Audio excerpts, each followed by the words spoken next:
Welcome to the Pursuit of Learning podcast. I'm your host, Clint Murphy. My goal is for each of us to grow personally, professionally, and financially, one conversation at a time. To do that, we will have conversations with subject matter experts across a variety of modalities.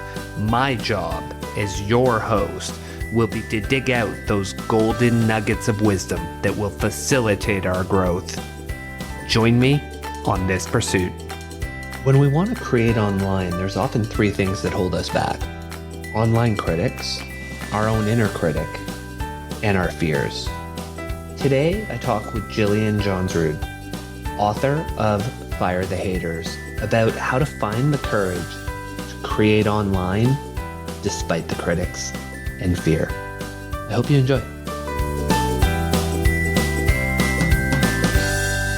Jillian, welcome to the Pursuit of Learning podcast. Can we start our conversation with what's motivating you in life right now?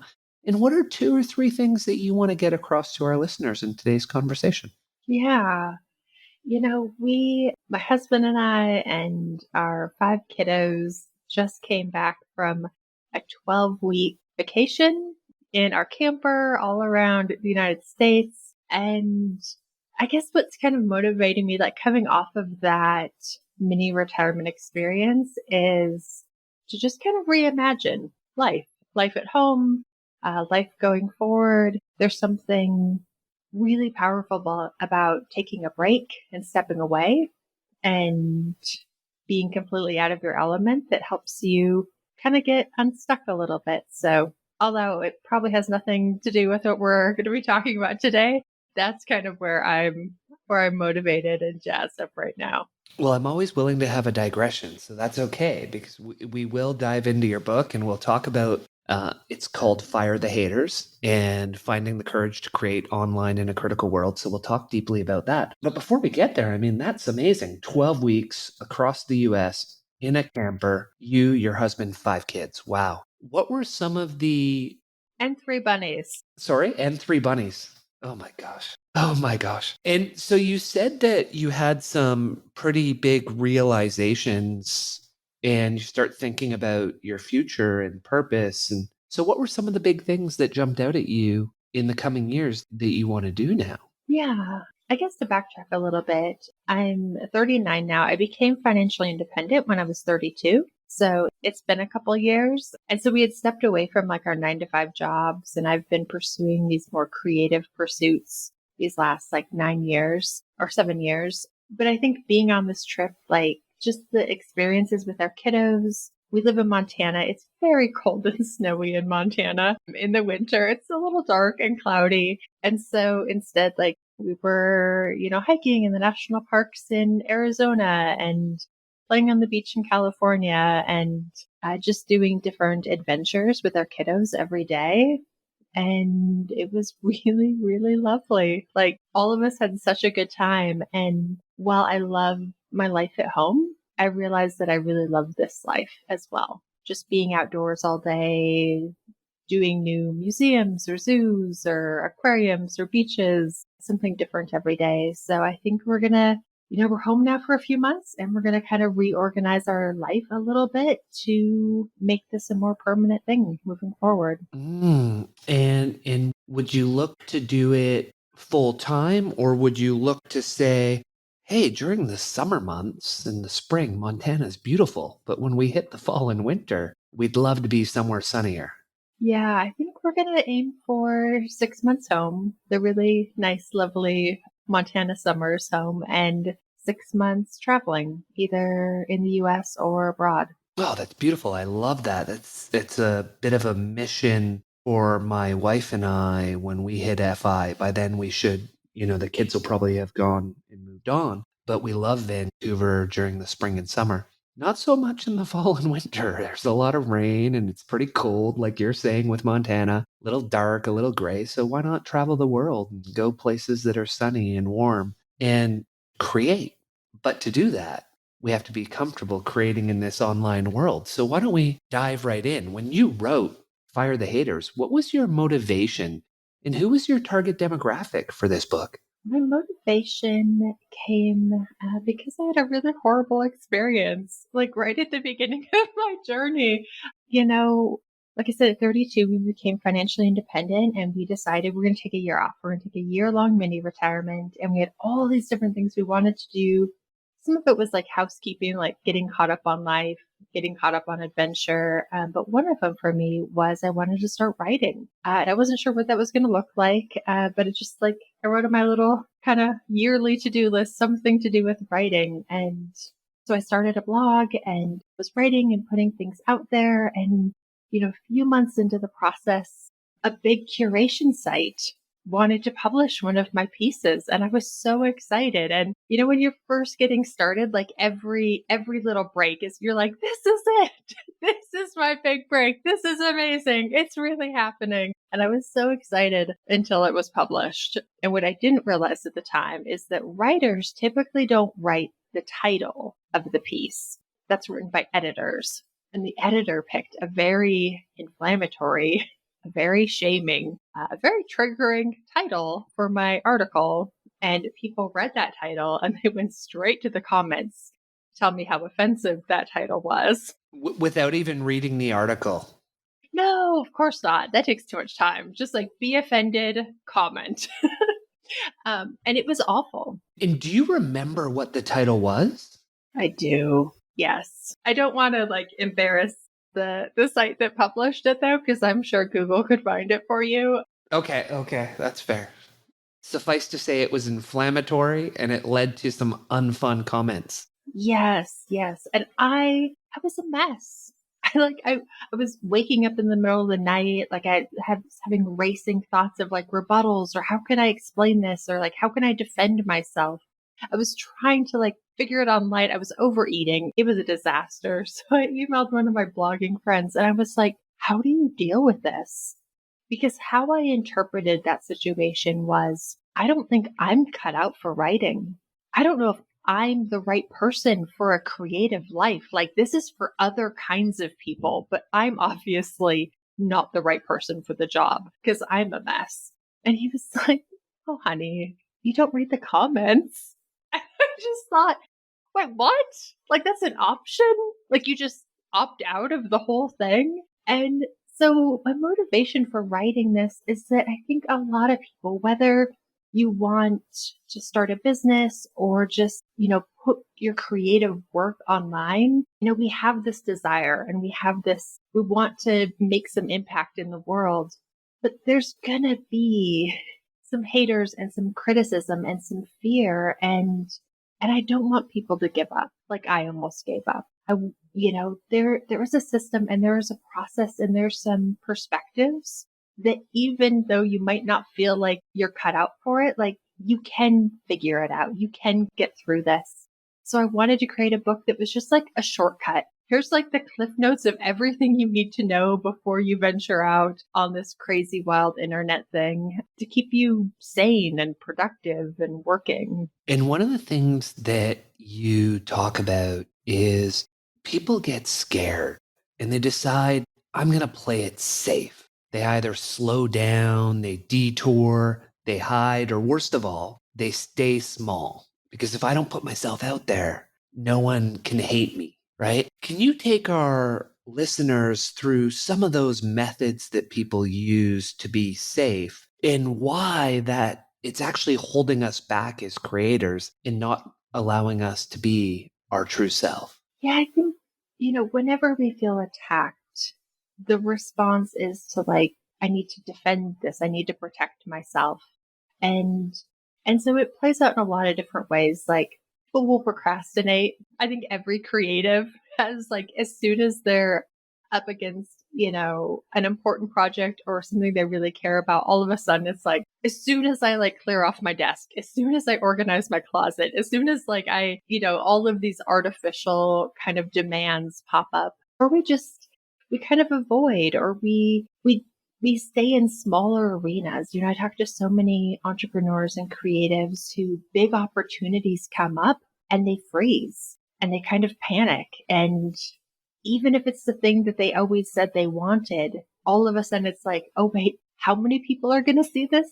How many people are going to hear this? And we kind of, that narrative sounds like, well, I don't know if I'm ready. I don't know if I'm ready. I don't know if my work's ready for that big of an audience. So we hope that by tinkering with it behind the scenes, we hope that by, one of the chapters in the book is procrastination through preparation. Like if we just keep preparing, if we just are kind of a perfectionist, that's an amazing way to procrastinate. Actually putting yourself out there, actually shipping the work into the world. Because it sounds so reasonable and sensible and like such a responsible idea to just keep preparing. Well, and we were going to talk about that later. It is later in the book, but we can dive into it now because you talk about the fact that, we spend all this time preparing. And for a lot of us, it actually results in a failure to launch. And so when we're first starting out, what percentage of time should be spent preparing for what we're going to do versus actually doing it? And then how does that shift as we become more proficient at what we're doing? Yeah, it's so important to mind those ratios and to be really honest with yourself. Like when I'm working with coaching clients, they'll want to prepare and prepare and prepare. And I'm like, okay, preparation is great. Like that's important. But what percentage of your time is preparing versus shipping the work? And maybe that first week, that first month, 90% of your time is preparing.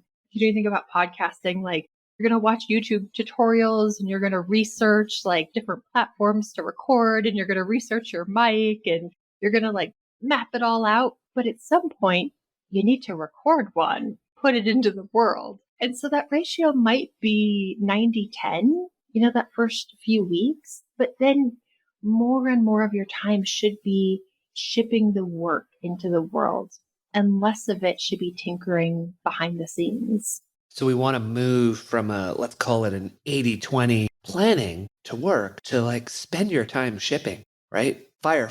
What's the ready, fire, aim? Is that one of the titles that people use often? And one of the ways we can do that is a lot of people will say, go big or go home, right? And one of the things you write about is testing and scaling. So if we're always shipping, we have the ability to figure out what's working. And then we can really amplify that. Does that make sense, Jillian? Yeah, absolutely. I did a very classic go big or go home mistake super early in my process. Actually, gosh, it was 15 years ago now. I was about 25, 24, and I wanted to start a financial coaching business, which coincidentally is one of the things I do now. But I was 24 and I had this purple folder and I probably put together a 50-page business plan, for 6 months. I planned, I sketched, I mapped the whole thing out, the 5-year trajectory of this business. And I never really started. I never really put it out there in any substantial way. And the trouble with this go big or go home is that most of the things you need to learn, you learn on the journey. It's impossible sitting on your couch at home to map out the next 10 years before you take a single step. And so with my test and scale kind of framework, I ask people, what could we do that will take you between 1 to 4 hours that you could then put into the world that would give you some new information. It would give you some feedback. You would learn something about yourself. Maybe it's a conversation. You would just gain new information instead of hoping that you have all of the knowledge somewhere in your head to map the whole thing out. Just do something that takes between 1 and 4 hours that'll kind of move the ball down the field. And then after you do that, figure out the next thing that'll take between 1 and 4 hours. And it can be a little bit bigger, but in the process of all of those tests, we figure out what works. We figure out how to make it happen. And it's in the process that we find success. It's not at the starting line. And so we're not going to create that 5-year, 10-year plan until we've tested enough to know, okay, this is the direction we're going, because we've had so many successful, smaller forays in that direction. Yeah. Or failures, smaller failures. We'll learn what things to cross off the list. But this go big, go home mentality, it's really seductive because it feeds into that like procrastination via preparation mindset. Like we're being very responsible, we're being reasonable, we're researching. And honestly, it protects us from negative feedback. It protects this perfect plan that we have. Because once we put this perfect plan into action is when we're going to see some of our assumptions were wrong. Some things don't work out the way we thought they would, but your plan can stay perfect if you never implement it. It'll forever be perfect. The dream will forever be untouched if you don't take action. And so sometimes that fear of failure, that fear of just negative feedback or struggle, like there's no struggle in the perfect plan. It's just lovely and smooth sailing. So it's easy to just kind of wait at the starting line and say, well, I'm just going to wait till I can really go big or go home. Like as soon as I can be all in on this, then I'll do it. And the time never comes. And one of the things that you have achieved, right? You hit FI, but a lot of the things that I'm assuming you given the way you're talking that you did post FI, you were probably already dabbling before getting there, right? And a lot of people, for example, they'll say, I'm going to do X, Y, and Z, but not till I retire. And they never start. And then they retire and it might be too late. They give up on what was the dream. And when you use the test and scale, a lot of these things we can test while we still have a day job, right? We don't have to wait until some future date that might never come. Yeah. Because I work with so many like coaching clients on the FI journey who are thinking about making these career changes, it is so much easier to make a career change, to retire early, if you have all of these things kind of in the wings. The metaphor I use, because in Montana we love gardening, so we all got garden boxes. And if you think about your life as a little 4x4 garden box, that plant of work is probably a big plant. It probably takes up a lot of space in that garden box. And it's really scary to pluck that entire plant out of the garden box if you've got nothing else to put in there, because it's just a big box of dirt then. And starting things from seed takes a long time. It's a slow process. And so I always encourage people, like, start some little seedlings on your kitchen window, plant those seeds, start exploring, start testing and scaling, because when it comes time to either trim that work plant down or pluck it out entirely, you're going to want some things to drop in the ground right away that are now ready to scale up, that are now ready to grow a little bit bigger. Because if you have nothing there, it's so painful to take out the one source of like meaning and purpose in your life and just be left with this empty space that you don't know how to fill, or you're scared to start. And so, Jillian, would that almost be like, if you imagine you're still working your day job, so you're looking at some of these seedlings as side hustles that you're doing at night. You don't necessarily have to be making money, but you're building something. And then that side hustle or seedling grows enough that, and possibly your FI and your investments grow enough that you say, hey, I don't need all the money I had from my job. I only need X percentage of it. And my seedling has grown enough that I can do it with that. And that gives you a transition point. Yeah, especially with side hustles. If that's part of your plan, definitely start it as early as possible. Get it going, because like your investments, your work online, it compounds. I remember the first year, man, it took me 8 full months to get like the first, I think it was like 340 email subscribers, like 8 months for that first 340. And now there have been days where I get 340 email subscribers, because now I'm 7 years in the journey, and, the opportunities in the media and the exposure is different now than it was when I was brand new and nobody knew who I was. And so like getting started so that when you're ready to pull that work plan out and you have more time and space and availability, like you have something that you can scale up. And it could be a side project, but it could just be hobbies. It could be relationships. I tell people, if all of your community or work friends, like you need to start some like seedlings out there. You need to meet some people. And I know you don't have a ton of time for these relationships right now, but you will when you retire, and you don't want to start from scratch. Like at least have a few things in the works. And so if 39-year-old Jillian would go back to that purple folder that 24-year-old Jillian had, because like you said, you're coaching people with FI now, and that was the business plan 15 years ago. How close does reality look to what you had on paper in the big plan? It's so bizarre. And the weirdest thing about it is that I didn't realize until I was like 3 years into it. Like 3 years after I had been writing and coaching and teaching online, I found that purple folder and I went, oh my gosh, I'm doing the thing that like 10 years before I tried to do and epically failed at doing. And now that's what I've created. Uh, Except now, honestly, it's better. It's so much better than I originally thought. Like my relationships are better, the kinds of content I get to make, the kinds of projects I get to take on. Like it's so much more than I could have planned, because you can't see it all when you're still sitting on your couch just sketching it out. Now, the interesting part, though, I'm actually not surprised that when you pulled that out, that there was a lot of congruency with what you're doing.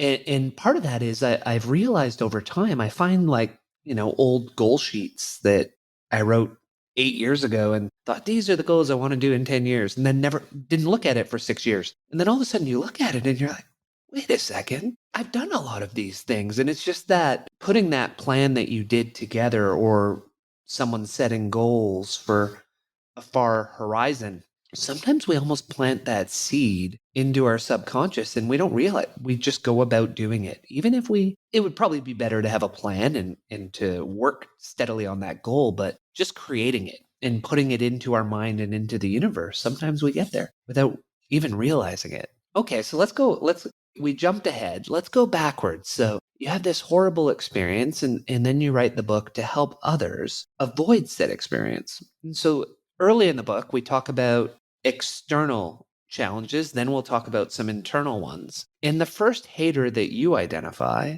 is the internet CEO. Can you share with our listeners who they are and how we go about firing these people that make our lives great? Yeah, so I started the book. I wanted to start in kind of a funny, lighthearted way because it's kind of a serious title, by creating almost like these caricatures of the bad actors that we find online. And this guy's my favorite, the CEO of the internet, because I don't know how I coined that term, but whenever I describe it, people are like, "Oh, I've met this person." I've actually met them in real life as well. I have one in my family. But the CEO of the internet is the person that is convinced that they're your boss, that everything that you do should run perfectly in accordance with their taste and their preference and their style and their opinion. And if you step out of line, how dare you, first off? How dare you do something that's not to their exact preference? But they will just huff and puff and stomp and yell at you in all caps because they're so offended that I mean, how you could even consider doing something different than their way, which is the right way. And they'll try to fire you like all good CEOs. They try to fire you on Twitter. Um, and to deal with this kind of narcissistic personality, you just have to be like, dude, you're not my boss. Like, actually, you don't pay my bills. I don't work for you. So it's okay to have your own thoughts and opinions, but like, this is my life or my business or my work. And I didn't ask your opinion. So thanks, but no thanks. And then once you've kind of made that declaration and you've been pretty firm, I definitely want to ask you about boundaries here, because this is where you say our boundaries protect us in our work. Like, is there a point where you just press the block button? If you're on that social media platform, but what if you don't have the block button? How do our boundaries protect us? Yeah. Yeah, I think social media, real life, it's important to decide how you want to engage because your time and your energy and your focus are all such finite commodities and they can't be wasted on the stupidity of the internet because it is endless. It is way more than a 40-hour a week job to try to fix the stupidity on the internet. And that's actually not the job that you signed up for. You signed up for a different, more important job. And so, like, protecting your time and your energy. I mean, I am a big fan of blocking people, but honestly, most of the time, I don't even respond because it's not worth my response. Like, So don't engage. Don't bother engaging in it's the easiest way to avoid the problem. yeah, I just kind of like mentally know, okay, CEO of the internet, cool. On with my day because I have other things I need to do now. Um, But it's the same, it's challenging in real life, and especially if it's in our family relationships or our friend relationships. But I had to come to a point where I realized like, it's okay if people don't understand. It's okay if people aren't supportive. And it's okay if the choices I'm making aren't the right choices for the other person. A lot of time, people's biggest thoughts and feelings come out because you're doing things that isn't a good choice for them. It's okay. It's not their life. It's your life and it's your responsibility to know that it's a good choice. And so releasing people from the need to understand. It's okay if you don't understand. It's okay if you don't approve. It's okay if it's not for you. But a really important boundary for me came when I realized I had to stop selling people on my life choices. Like I had to win their approval. And so I would keep explaining and keep telling like, well, this is why, and this is why it's a great idea. And I realized our vision for our life is ours uniquely. And it's not for other people to be able to see our vision. That's our job and that's our work and our responsibility. And so now, like, if someone has an honest question, I'll answer it. If they have questions, I'll answer it about my life. But I don't like that, or I think that's a bad idea. It isn't a question. It's actually they're not asking me to provide them with more information. And so now if they're like, I don't like that, or I don't think that's a good idea, I can be like, that's okay. You don't have to.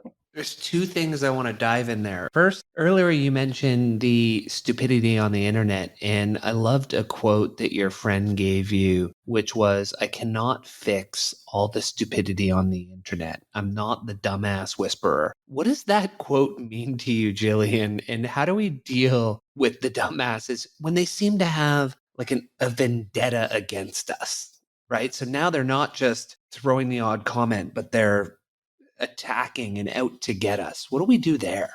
I think it is twofold. One, I loved watching, I don't know if you ever watched Caesar Milan, like the dog whisperer. Like it is his job to like get into the minds of dogs and to like help them. We are not the dumbass whisperers. Like that is not our job. We are not gifted in that. We did not sign up for that. No one's paying us to do this. So it is not our job. But also understanding the dumbass, like in my mind, what kind of qualifies someone to that caricature is that they will persist in misunderstanding you. Their goal isn't to learn. It's not to change. It's not to grow. They're not inquisitive. They're typically not actually asking real questions. So even if you provide more context, more information, more perspective, if you waste more of your life energy and focus on this person, they will persist in misunderstanding you because they know how painful it is to be misunderstood. And they love watching people squirm by being misunderstood. So in the book, I talk about giving yourself the gift of being misunderstood. There's a whole bunch of people online who won't get what you're saying. And that's okay. They don't have to. I once sent out a tweet about a cash out refinance I did. I didn't think this would be so controversial. It was the first time on Twitter that I had more retweets telling me that I was wrong and that I'm an idiot than I had like positive retweets.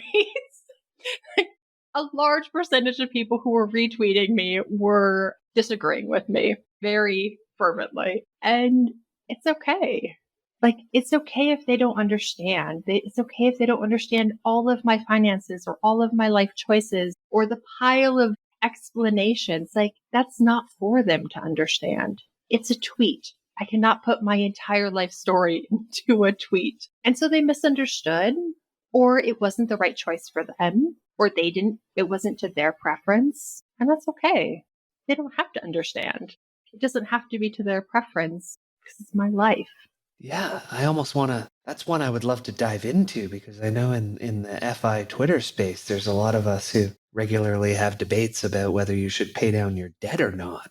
Refinancing just sounds like you're adding to the number, which seems like the right move every time. It was a very controversial take. And especially for me, like we had 2 paid off houses. So I've lived in a paid off house. My very first house I paid cash for. I loved having a paid off house. And then we did a cash out refinance and invested the money in the stock market. A very different choice. And I've done both. And so it was a controversial, people had very big feelings about the whole thing.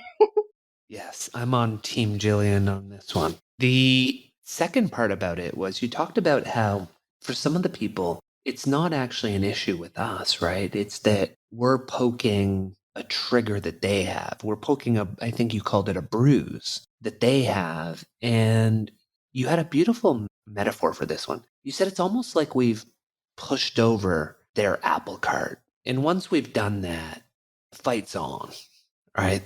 Can you tell us more on that one? Why does it get to that level once we've pushed their apple cart over? Yeah, triggers are hard to predict. And I think about it like a deep bruise. You know, sometimes you have bruises that were so painful and they've healed on the surface, like the discoloration's gone away. But if someone knows the exact spot to push and they push really hard with their thumb, you'll yell out in pain. And sometimes very innocently, like there's a whole nother situation where people intentionally trigger others. Like they try to press on their trauma and their shame to get that reaction. Whole nother issue. But sometimes very innocently, we'll talk about our life or our family or our finances. And something in our story will push on this trigger and they'll knock over their apple cart. And it becomes like, it can become like a barroom fist fight, especially if the thing that you shared triggers a couple people that are on this internet audience, because then they'll like, I spent a lot of time in like honky tonk bars growing up in high school, but there were a couple good life lessons.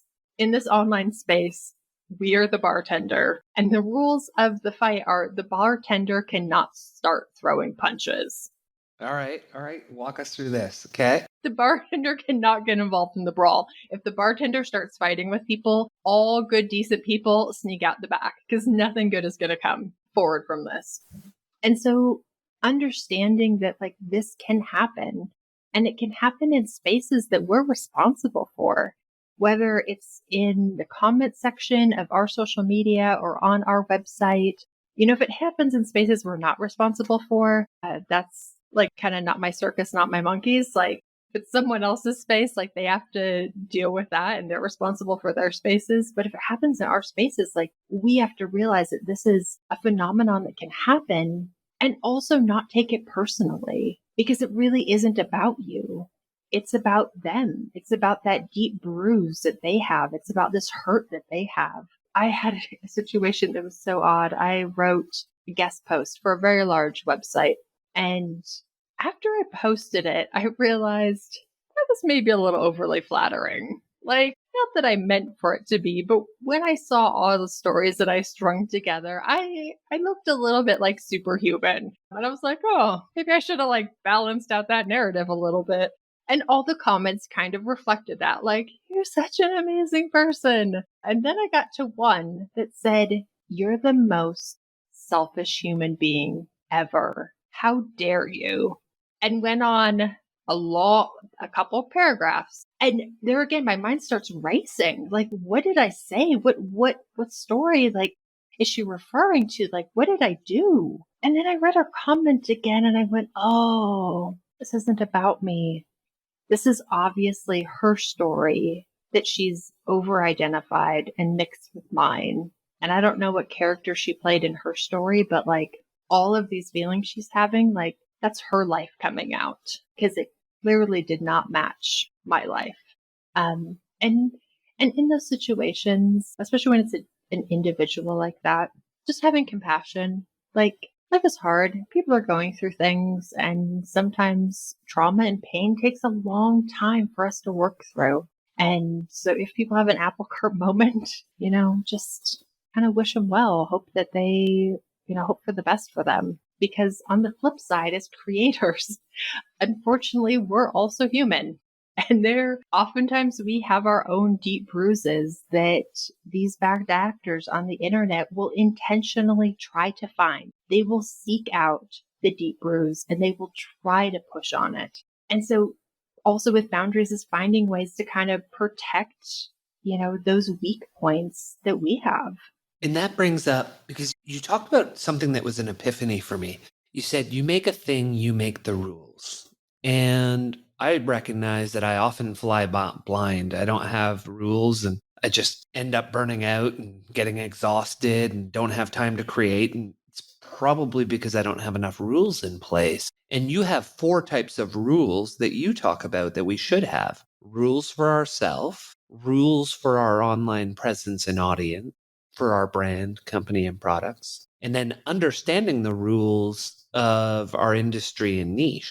Can you unpack that a little for us and why you see that as such an important tool when we're seeking to be a creator? Yeah. It's like you said, we oftentimes don't realize that we're lacking rules until it's a problem. And so I always encourage people when they're resentful, when they're burned out, when they're frustrated, is there a rule that maybe has been broken, that's been crossed, a rule that you didn't know that you needed, but now upon further reflection, you're like, oh, maybe I should have a rule about this. And so the rules for ourselves are, what do you need to keep you sane and working and productive and in your best space? Because especially working online, being self-employed, being your own boss, no one is going to take care of you. No one is going to limit the time you put in. No one's going to say, actually, you don't need to respond to all those emails. No one's going to say, actually, at this event, your bedtime is 10 o'clock. So, because you have to speak in the morning and for your best energy, like this is what you need. Like, I think we all wish we had that assistant who like perfectly knew what we needed and just like helped us manage the whole thing. But we don't. That's our job. We need to know what we need to keep us working and productive and sane and not feel judgment about that.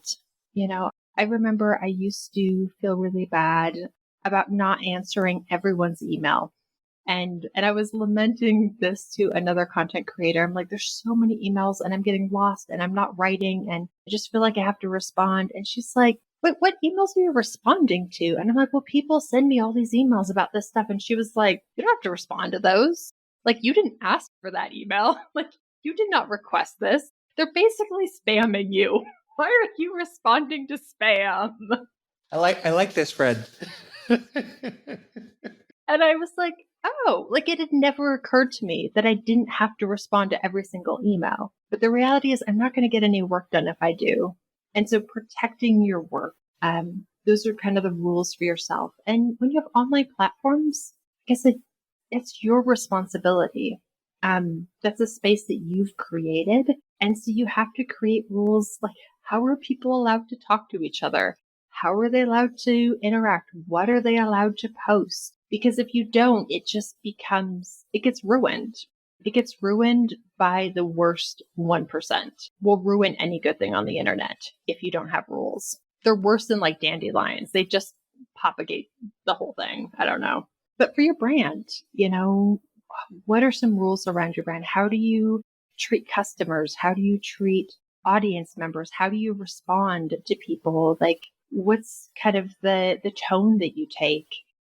And especially as your company grows and more people have to be cohesive and represent this thing, like You are the captain of the ship. You have to know what's going on. You have to set the direction. Yeah. And as you were saying it, you got to where, because it popped into my head, there was that influencer creator earlier, well, I guess later last year, who had a snafu with a video that they put out.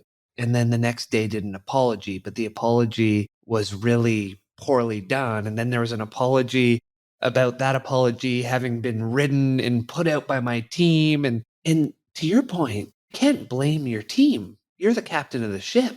If my team writes something, it can't go on my Instagram feed or my Twitter feed. And don't worry, anyone, I don't have a team. I am the team. So anything I write, that was me.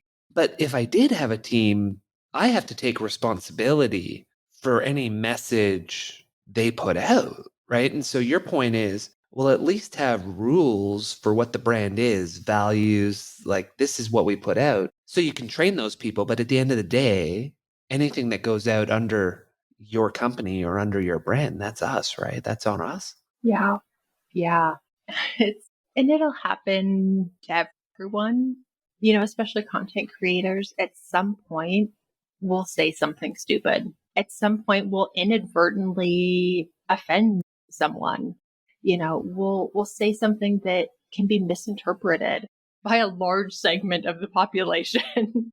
And so in the you make the thing, you make the rules, it goes both ways. Like, it is to protect yourself, but it is your responsibility. If you made the thing, you have to make the rules. I started that chapter with a story from an old job I had where we had a boss that didn't want to create a dress code. And the thinking is so pervasive. It's, well, everyone's adults. Well, everyone's responsible. Everyone should be able to just figure this out. I shouldn't have to it shouldn't be my job to police all of you and micromanage all of you. And sometimes I think we start to believe everyone should have the same values as me. Everyone should have the same manners. Everyone should know what common courtesy is. Everyone should know how to behave. And it shouldn't be my job to teach people how to behave. We're all adults here. Except at this job, it did not go well. We would have these hour-long unpaid meetings every Saturday. There's nothing I hate more than a meeting except for an unpaid meeting. So we would have these unpaid meetings where they would always devolve into the employees, it was the most bizarre thing, yelling at each other. Well, you look like a punk. You look like a whore. And all of these things. And I was like, why do I work here?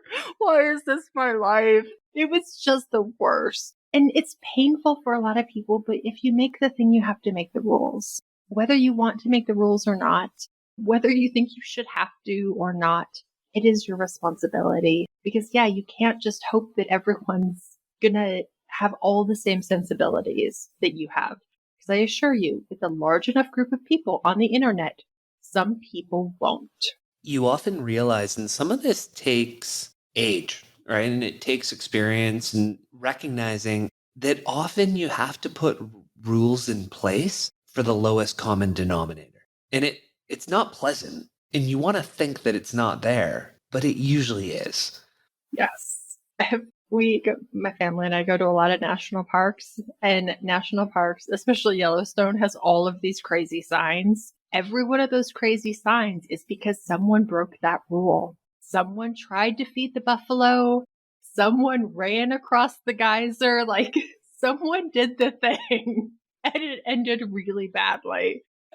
So now we have a sign no jumping in geysers, no getting gored by bison. It's like every box you get now with an electronic device or something, and they show pictures of what not to do, and people are like, that's the stupidest thing to put on the box. You're like, well, no. Someone probably died and sued them because they did that. And so they have to now put that warning label. Do not eat this poisonous chemical that we put in a box, right? It's just so idiotic. The other thing that we have as digital creators, right? So we create something and we put it out into the world. One of the things is whatever we put out into the world, it's always there. It's always working. And you talked about compound interest earlier. It's like that because our work is just out there working while we sleep. And you talk about three important things as it relates to that work. One, it lives separately from us. Two, it is not us. And three, it's not our child. Why the three different ones? And why is each of them in its own way so important? And making sure that we stay sane with our work out there. I think because it's so difficult. And this is, you don't have to even be a creative. You could be a small business owner. You could produce any sort of product. You could have any sort of company. There's such an ingrained tendency when we pour so much of our life, so much of our energy, so much of our love and our knowledge and our taste and our perspective and our insights into project to feel like it's an extension of us. It's a little piece of us that's living out in the world. And then when people attack that piece of us, we defend it. Because if someone attacks you in real life, you should defend yourself. Like, you shouldn't just willingly get beat up. So we put up a fight, but it's not us. And it's so tempting for, especially in creative work, for the audience to feel like you are the thing you make. You know, the magazine cover is the model. The songwriter is the song. You know, you are an extension of your work. And we're not. Like, it lives separate from us. It's out doing its thing. I'm here in Montana. We're not even in the same physical space. And so having that kind of emotional boundary that it's not an extension for us. And the other, like you mentioned, the other kind of thing that is so common in our culture is that our work is our baby. Because, you know, I have 5 kiddos. You put so much time and so much energy and so much love into these kids. Just like we put all of that into these projects that it feels like our baby. But the thing is, if like your baby's being attacked, you should defend it. Like, babies are helpless. They need our protection. And so if you want to think about your work as your child, it cannot be a baby. If you send it into the world on its own, that means it's an adult now. It's grown, and you should treat it like an adult child. If your adult child is like getting in trouble at work, you do not march in there and like tell the boss what's what and be like, you all need to treat my kid better. I can't believe you're talking to her that way. Like, in the same way, if your adult child is succeeding, if my kid wins an Oscar, I'm not going to rush the stage and steal it. Like, that's my child's accomplishment. That's not mine. You know, our work is separate from us and it's out there doing its job. Like, leave it be.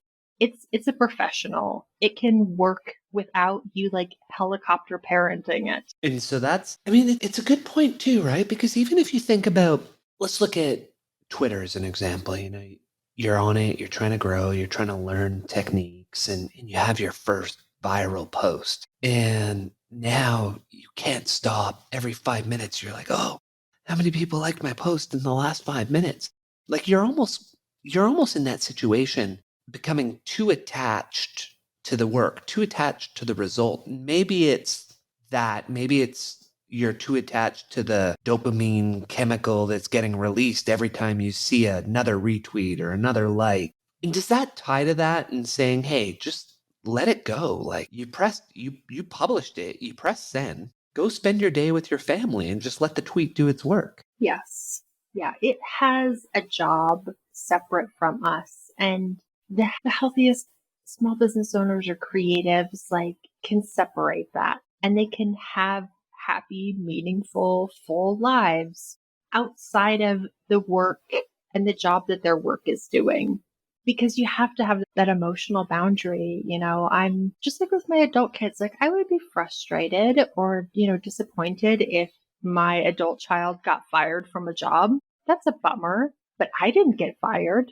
I'm still employed. You know, I would be really happy if, you know, my adult child got married and they're happy, but like, I'm not getting married. I'm still in my relationship. And so creating kind of that space, because the people that struggle the most and become the most neurotic are the people that work is so intertwined in their identity that they can't separate it. And sometimes people think like, especially artists, like my art needs that. My art needs this codependency with me. And honestly, a lot of the really productive, healthy creators like have better emotional boundaries with their work because it kind of makes people weird, honestly, if they don't. If you so overly identify with your work success, you can become a little kind of godlike in your complex. And if you over identify with its failure, you could think your personal life is a failure when it doesn't have to be. Your work can succeed or fail without you, and you still just get to live a happy, normal life. I don't know if you've been watching the Kanye documentary, but I have a feeling he may be a little too attached to his work because he kind of does that, right? It's such an amazing show. Back to you. Sorry. Yeah, it's so tough. And honestly, there again, sometimes the audience will combine the two. I shared a story in the book where I was at a conference at an event and I had just gotten off stage and I saw someone coming and they just had that face. They had that energy. Like I just knew it was going to be a moment. And as they come, like I see the tears already like coming down their face and she gets there and it's just, oh my gosh, like I did this thing of yours and you saved my life and you saved my marriage and like all of these things. And you've changed my life. And I'm like, I'm so happy my work was helpful, but you changed your life, not me. I wasn't even there. Like you did that. And I'm so incredibly thankful that my work was at all helpful, that it was instrumental, but like I'm not anyone's savior. I firmly believe that with just a little bit of information or help and encouragement, people can save themselves. And when we start to think that we are all of those things that people project on us, there's a reason when people meet someone who's super famous and they're like, oh my gosh, they're so down to earth. And they say it as an enormous compliment because the assumption is you won't be and you'll be a little crazy because the fame eats at your brain. It's like a virus. That's right. Yeah. In switching to another gear, we've talked a lot about external haters and critics. But sometimes the worst critics are not the trolls. They're not the apple carters. It's us, right? And before we dive into how to fix us, can you share with the listeners two of the terms that we're going to talk about and what they mean to you? One is our inner critic, and the other is imposter syndrome. Yeah, I think everyone has a little bit of an inner critic. It's that voice that sometimes is trying to protect us. Sometimes it's trying to keep us safe. It doesn't want us to risk too much. And so it tries to rein it in and sometimes can be like pretty bad friend. In all honesty, it is that critical voice. And then imposter syndrome it's something that I feel like almost everyone experiences, but it's that feeling that I don't belong here. I'm not good enough. I'm not qualified enough. Whatever these other people have, like, I don't know if I have enough of it. You feel outside and you feel like even sometimes when you're really successful and you just think if someone else knew what was really going on inside of me, they would find out. Like I'm going to be found out eventually.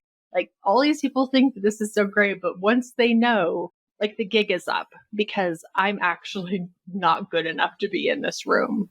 And it happens like at every stage in our journey, which is the crazy thing. It's not even a before you get started.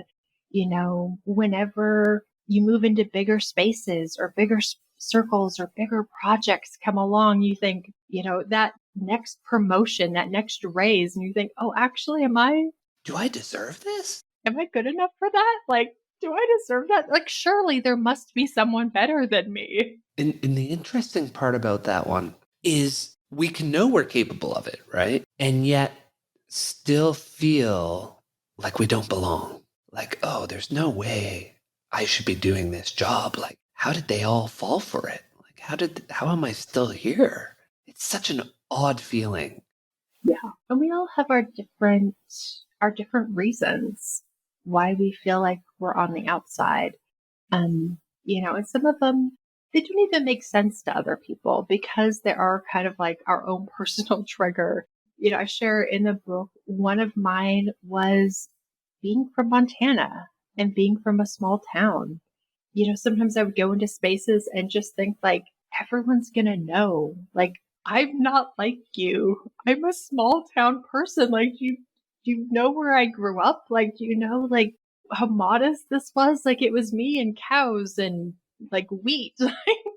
And now I'm in kind of this big city environment with all these very important people. And the reality is nobody cares where you're from. It has zero impact.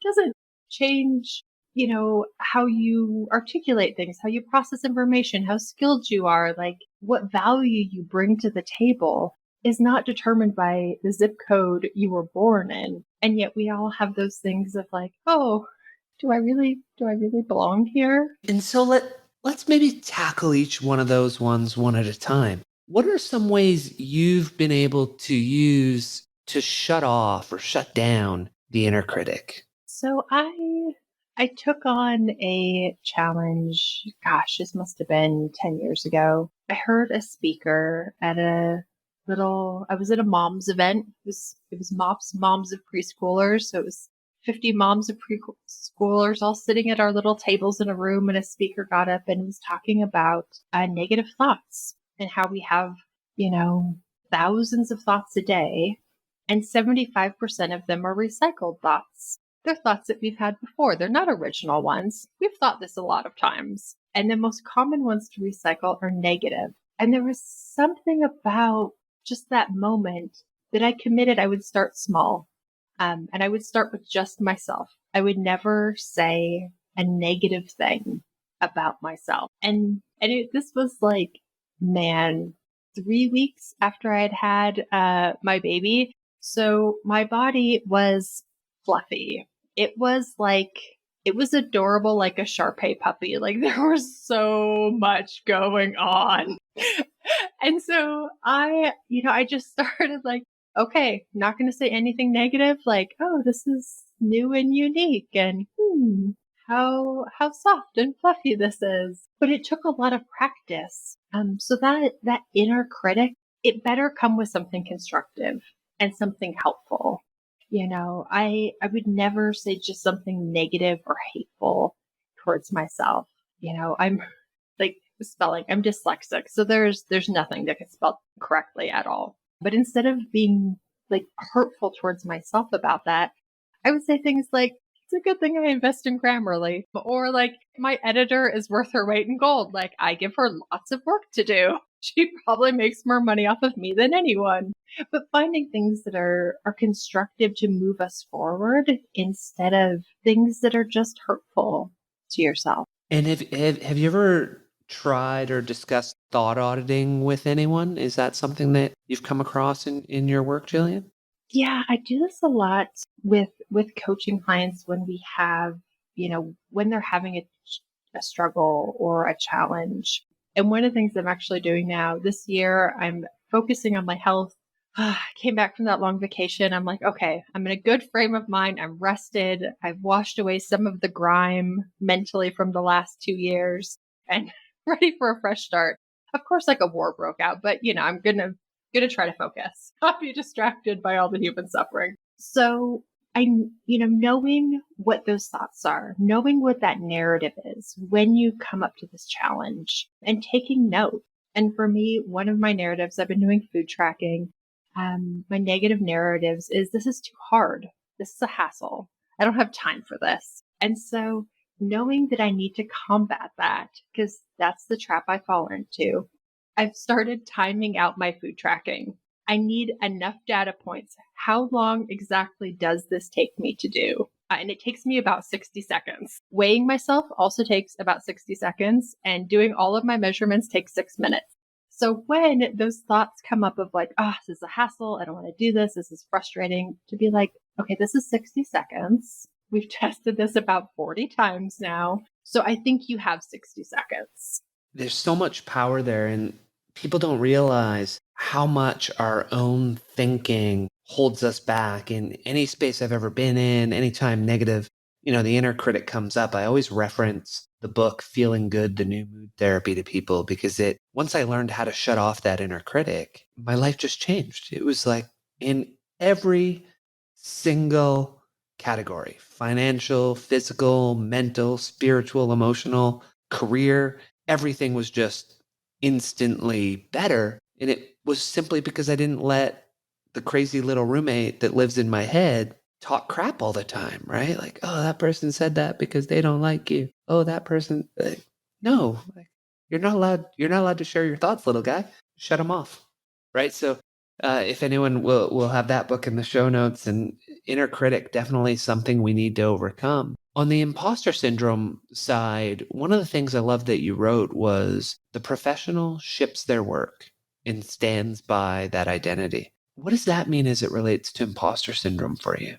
I find imposter syndrome kind of flares up for most people when they're doing something that really matters, when they're getting outside their comfort zone, or when they're shipping their work into the world. Because when we're just like hanging out behind the scenes in our comfort zone, doing something we don't really care about, we're not going to show anyone, we never feel imposter syndrome then. Like I do hobby kind of hand lettering. I don't show anyone. I just do it as a hobby. I've never once felt imposter syndrome. I'm awful at it and I don't care. Like it's a hobby, something I enjoy. But when we're doing something that matters, when we're a little bit outside our comfort zone and when we're shipping that work, that's when we feel it. And oftentimes it can be a very physical sensation. And so I relate it to a lesson I learned playing high school basketball. We used to run lines at the end of practice. We'd have these long, 4-hour practices, and then we would do our conditioning at the very end. And I mean, girls would be vomiting. We would be crying. It was a mess, just tears and vomit everywhere.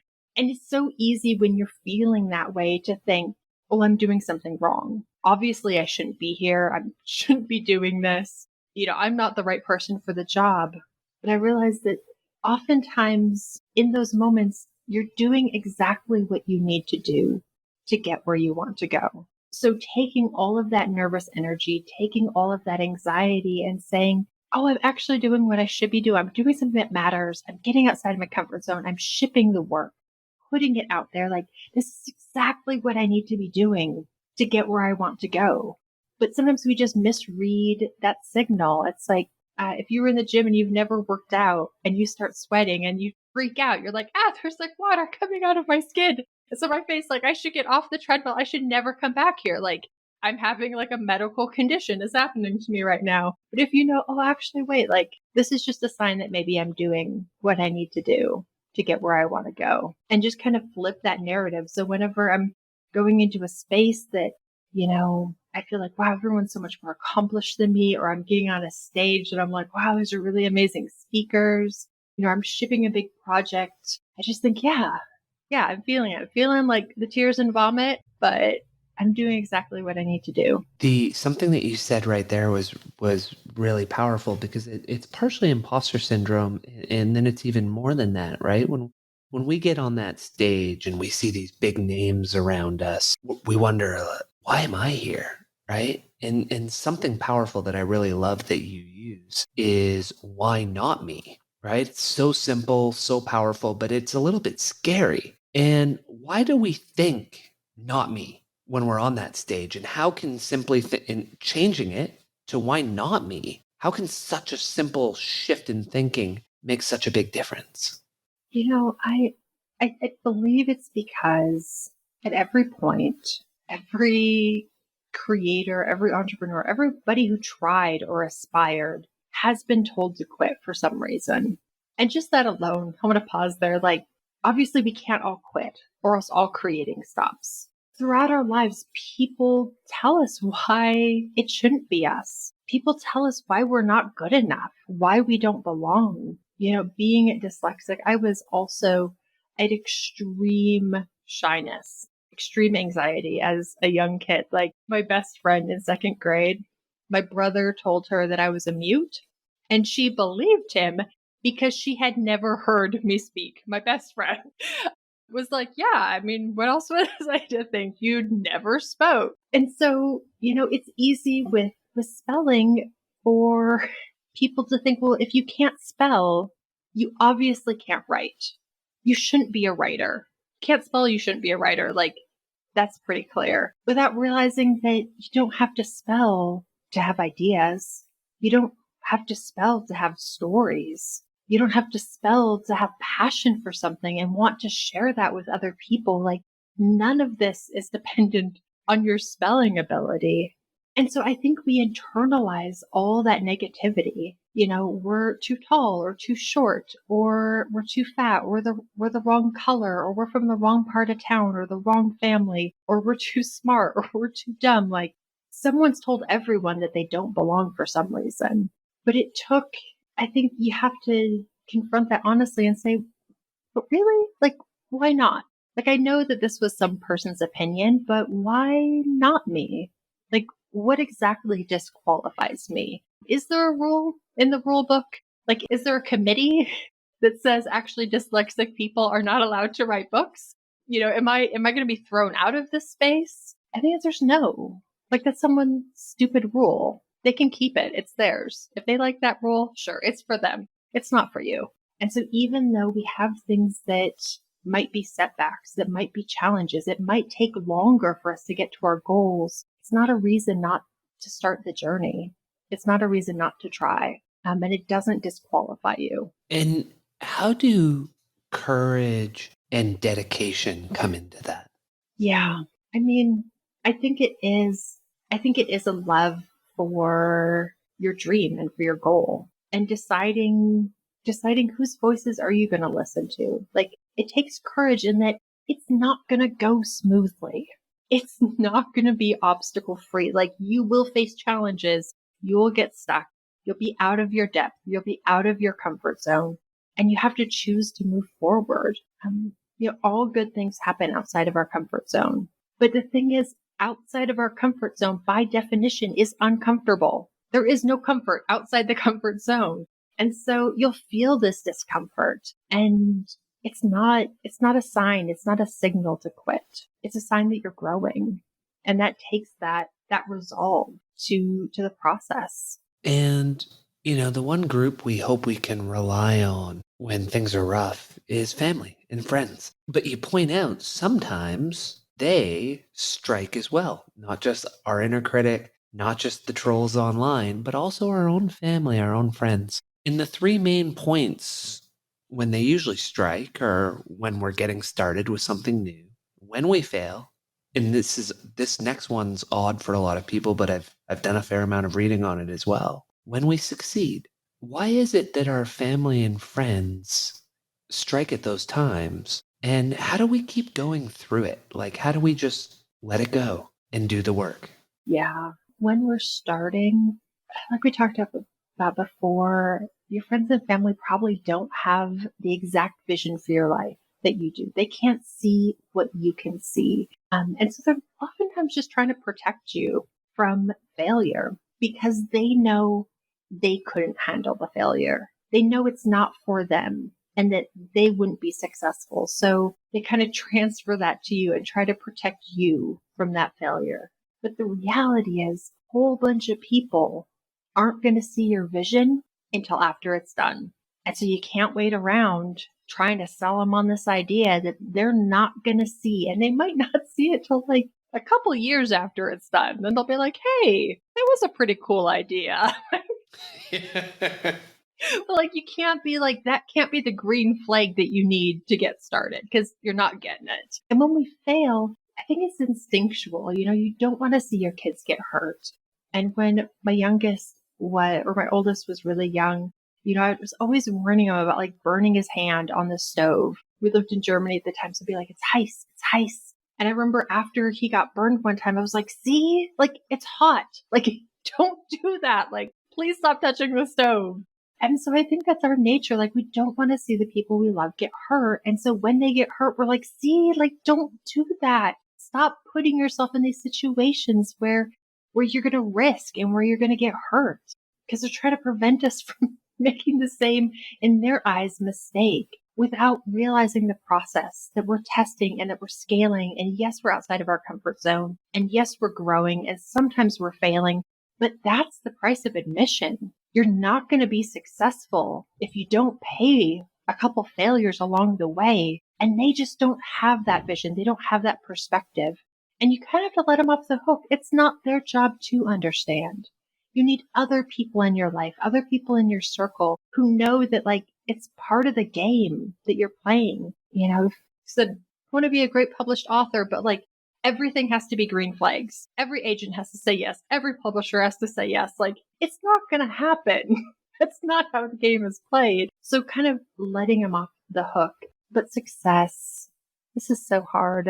And I think when we're growing, when we're changing, and it could be a big success, it could be just a big professional win. You know, you get a new job, you move to a new town, like your life is different than the life you grew up in. Your work is different. Your finances are different. It's really easy for people to feel that change and to feel you moving away. And that thought process can be like, I'm scared. I'm scared that you're going to judge me. I'm scared that you're going to think you're better than me. I'm scared that we're not going to have anything in common anymore. I'm scared that I'm losing you. I'm scared that your life is changing and what are we even going to talk about? And all of that fear can translate into criticism because it's really hard to say those words. And it's easier to say like, well, don't you think you're full of yourself? And so kind of understanding that for our friends and family, when we're changing and growing, they didn't actually opt into this change. They didn't decide this for us. They might not be comfortable with it. And I try to take a compassionate approach in that like, yeah, I decided to make these changes. I decided to grow in a different direction. Therefore, it's up to me to bridge the gap back to you. Like, you don't have to be my guru in this area of my life, but like we have a common bond. We have things in common and like we can have these shared experiences. I don't expect you to be something you're not. I have other people in my life that are those things. I have other writers. I have other creatives. I have other entrepreneur friends. Like you get to be you, no judgment. And here are all the things that we still can share. Oh, it's powerful. It's a beautiful way to approach it with them. As we approach the end, is there anything that we haven't covered in our wide-ranging conversation that you really want to get across to people today? You know, I think it is just to get started.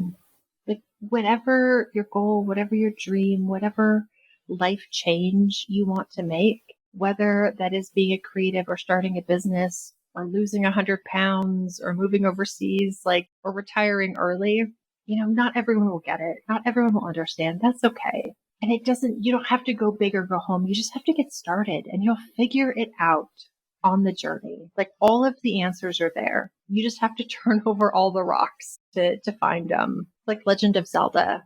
Everything you need, it's on the path. Like you don't get it all at the beginning.